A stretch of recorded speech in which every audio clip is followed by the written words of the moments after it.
Hi, I'm Greg Turquetta, and welcome to the premiere episode of Beyond the Classroom. Beyond the Classroom is a news show that we've put together to tell the untold stories of Collier County Public Schools.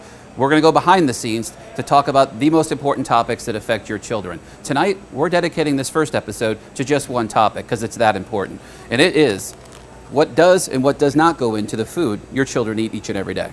We had unprecedented access inside the kitchens, behind the scenes, to the meal preparation process. This is unfiltered, no menu modifications. This is how it played out over a 3-day period. We'll start with the most important meal of the day, breakfast. Pizza or yogurt? All Collier County Public School students can enjoy a free breakfast. Who wants my nice hot pizza? At Avalon Elementary School, it isn't a luxury. And you wouldn't believe some of the things that I've heard from the kids. You know, they don't have food at home. I've had them, some of them living in hotels. You never know. You never know. Principal Jessica Campbell says it's an educational need. If you're hungry, you have a hard time learning and listening and focusing on what's being taught. So I think it's really important to come to school, have an opportunity to eat, and then you're ready for your day. I had yogurt, juice. 92% of Avalon's 551 students are classified as economically needy. You want sausage, honey, or pizza? So what's for breakfast? They're big on the pizza that we had today. It's low-fat mozzarella cheese with the egg and the bacon on it, and they absolutely love it. The school district gets reimbursed by the federal government for the free breakfast, but the kids must take certain food groups. They can have breakfast like this. They could have, or they can even have breakfast like this. It's their choice. So 1 fruit, 1 grain, 1 dairy minimum? Yes, and they have still choice. Look, they have applesauce, tropical fruits, melon, apple, raisins. They just need to get at least one of this. French toast, syrup on the side, please. What do you think of that French toast? Really good. On the surface, breakfast may look like it's based on syrup and sweet snacks, but if you dig a little deeper, you'll find there is stealth health, French toast sticks, 51% whole grain, and more. So what are you hiding in there? Well, in my Cocoa Cherry bars, I'm hiding the dried cherries. I'm hiding the whole grain. I'm hiding the fact that it's meets all the guidelines that we have to abide by, but it tastes good. The first time I tried one, I was like, wow, this is delicious. It looks like junk food. It does, but it's not, and that's the beauty of it, and that's why we call it self-health. How you doing this morning, my friend? We serve whole grain cereal, and it's 25% less sugar than other cereals. So all our food reduce fat, whole grain, and reduce sugar. Collier County Public Schools actually has foods that you can't buy in a store, like these.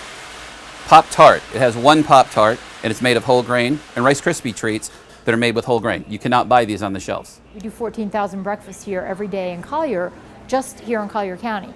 So because of the demand that the entire National School Lunch Program and Breakfast Program is putting on the industry, they can't make enough product to sell it commercially.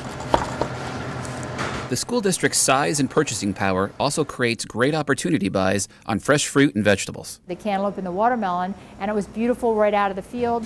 What we do is we automatically allocate that out, so when the produce order goes out to a school, it's already going out, we add, in this case, watermelon and cantaloupe to that order so that the students will get that, and there is no lag time, there's no downtime. We serve it like this, and we also can serve it, cut it and put in a cup. Do you like green beans? Yes. Why?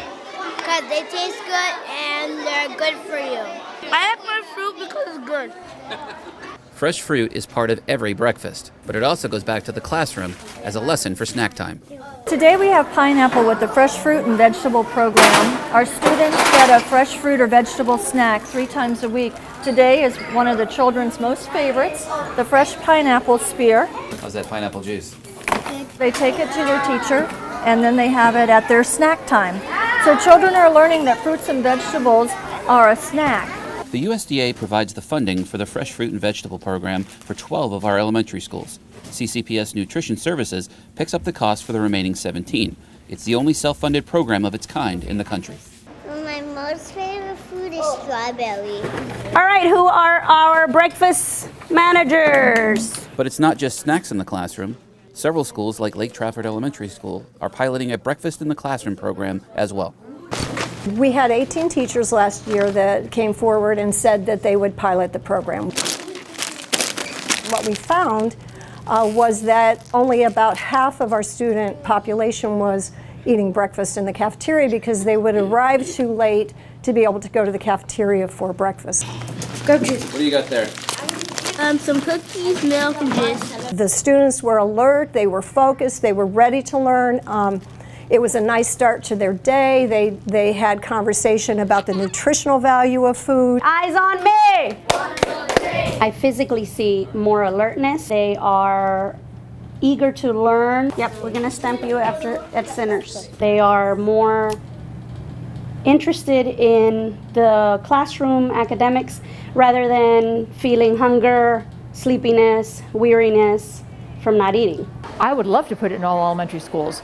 We have 6 schools that receive some grant money from the Dairy Council. They've been helping to try to grow this program. I would say give it a try. Definitely you're going to see the difference in your students. You're going to see the difference in the classroom attendance. In the video we just showed of breakfast in the classroom, you may have noticed kids were eating something that looked like ice cookies. Well, that's really only part of the story because, of course, there's more within this. So to explain that, let me bring in Twyla Lee. She's our nutrition supervisor. Twyla, what makes this more than just an iced cookie? Greg, these are grab-and-go breakfast items. They're whole grain. They meet 2 grain equivalents for the National School Lunch Program and the Child Nutrition Programs. So that equivalent of those 2 grains is the same as the whole grain pancakes that I'm holding right here. So this iced pseudo cookie is exactly the same to the federal government as these pancakes. Exactly. The first ingredient is whole wheat. So whole grain, we like to call that stealth nutrition. You've seen it in breakfast. Now we're going to show you where it's in the lunch program as well.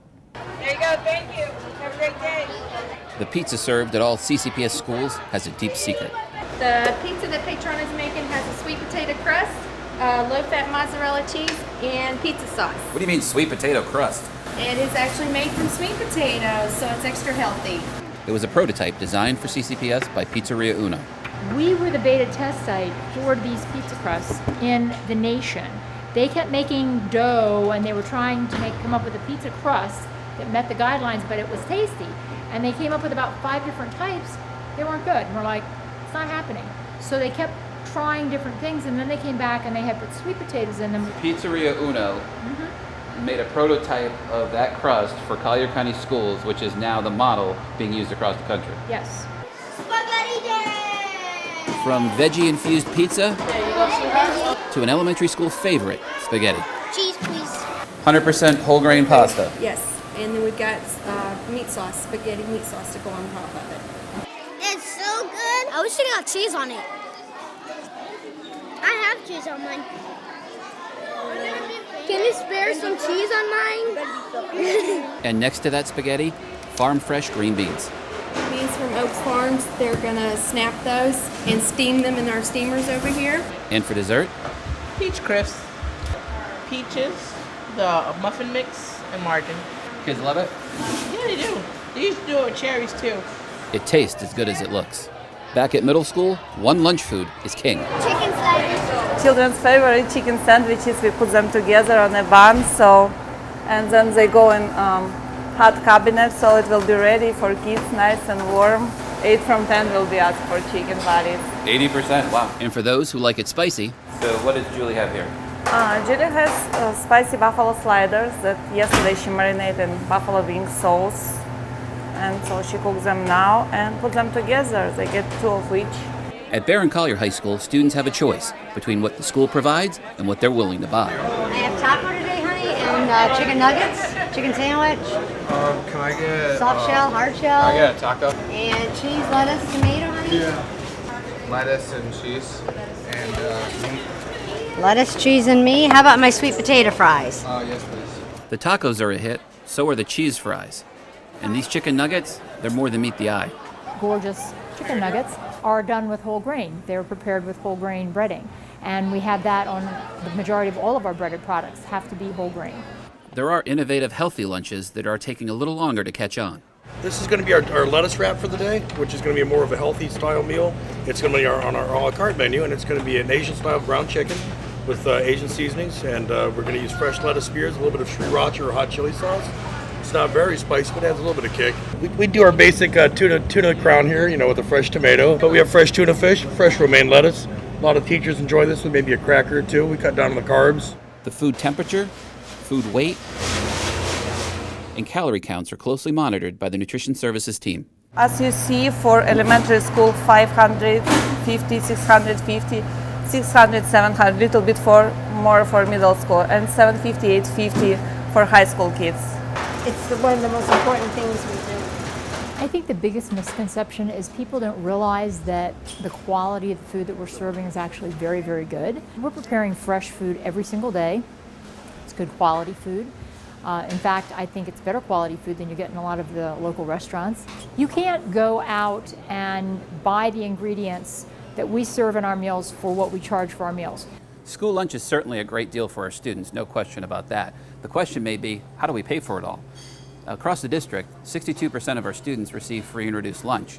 Certain schools, that number can skyrocket north of 90%. So when it comes to funding all of this, the short answer is it really doesn't cost the district that much money. Our budget is over $23 million a year, and that money is coming from USDA in the way of reimbursement, and it also comes to us in the money that we do charge for those meals for students that do not qualify for free or reduced meals. So basically we are completely self-funded in that respect. No district money? No, because basically we're a USDA program. So, moving from lunch now, we go to dinner. We have two schools that are actually test piloting, through grant money, a dinner program. There's much to debate about whether or not school districts should be providing 3 meals a day, but you can't debate the need. Because 16 goes into 21 one time. 5:15 p.m., Manatee Middle School. If you look out there in the cafeteria, they're gearing up to do their homework. Playtime's over, the homework's been done, it's dinner time. We get the kids come in here at the end of the day and they are hungry. And we have a lot of needy families at this school, so sometimes the kids, when they leave here, sometimes they're not getting another meal. So it's very important for this group of kids here at this school. The dinner program is a scaled-back version of the lunch program. Tonight, it's one entree, peanut butter and jelly sandwiches. The students are loving it. They are absolutely loving it. We've had rave reviews from both schools as far as the quality of the food and the variety that we're serving. Manatee Middle's free and reduced lunch number is 96%. They're seeing dinner participation close to 100%. And give me some numbers. We're running probably averaging around 150 up to 180 at one point. And we are looking to possibly expand that program into some additional schools that qualify for that reimbursement. It's now 5:30. Dinner is done, the school day's over, the kids get on their after-school bus to go home. But for the administration at Manatee Middle, it's a 24-hour concern about what and when they eat. I can't imagine any kid trying to focus on taking a test or learning some new mathematical problem if they're worrying about their bellies and listening to their stomach growl. You know, there's a lot of research out there that says, you know, feeding kids breakfast first thing in the morning gets them energized and focused, and so that's what we want to do at the end of the day as well. We are feeding the children, and there is such a need, and anyone who says there is not a need for that has not visited my schools. Well, that covers breakfast, lunch, and dinner. Now let's talk about how we get the food. Collier County has mastered something that many other school districts haven't. How do you get fresh fruits and vegetables around the state to your schools in a timely manner? Well, the system we use is one that other school districts are coming to Collier County to learn. This size of a pepper right here will be ready to harvest in about a week. Alfie Oaks knows farming. Alfie knows Collier County. His company Oaks Farm owns 2,000 acres of farmland between Naples and Immokalee, and they grow just about everything. This is acorn squash. If everybody wants to pick one, you're welcome to go down and pick one, take some home. Currently, we're growing about 42 different commodities at our farms here in Collier County, and you know, all of those are available for the Collier County school system. We're fortunate in this area to have our growing season coincide with the school season, where we can take care of the schools with our local product for about 6 months out of the year. What we do is we look at what's seasonal and what's in season and bring it in, and we do that throughout the school year on multiple different products. I think we're unique in that we have the farms and also a distribution business, which allows that unique situation to be able to, you know, to take care of the schools and make deliveries. The bigger farms don't have, you know, the infrastructure set up to be able to deliver to all the different schools on a daily or semi-weekly basis. Having local product with local distribution means fruits and vegetables get into our cafeterias at lightning speed. All the lettuces, we like to have a turnaround within 3 or 4 days at the max. Strawberries are generally a 2 or 3 day item. You know, we've been fortunate to be supplying the schools with all of the produce. The relationship with Oaks Farm isn't just business, it's educational as well. We have about 12 field trips scheduled so far for this year. We're looking to set up some more. There's a little disconnect right now between kids understanding where the food comes from. A lot of people think it just comes right out of the back of the grocery store, and so we're trying to educate the kids about that. We want to be, part of our whole Seed to Table program is educating people of healthy eating and where good fresh local produce comes from. A fresh fruit or vegetable can be a snack. A snack doesn't have to be, chips and sodas. It can be fresh fruits and vegetables. And if they are exposed to that at a young age, then that's what they're developing. Those are the habits that they're developing for the rest of their life. It's great to have fresh fruits and vegetables to serve the kids at school. But wouldn't it be even better to be able to let those kids go home and make healthy meals out of the skills they learned at school? Well, Golden Gate Middle School are doing exactly that. There's a culinary class that's changing lives one meal at a time. Everybody should be working on their salad and cooking the chicken. I want you to get that started quickly because the time goes fast. We're the only middle school that really has the culinary arts, so I tell them every year that they're really fortunate to have the opportunity, and then we feed into the high school culinary program, so it's perfect. It's a rare opportunity. Remember what I said, the cold ingredients go in the bowl first. Jordy, your extra virgin olive oil's right there, buddy. Whoa, that's a lot of oil, bud. We're supposed to cut off the stems? Yep, but the easiest or the time management wise would be to lay them all together and then cut off the stems. They are basically getting a professional education for free. That's what the CTE programs do. It's awesome for them.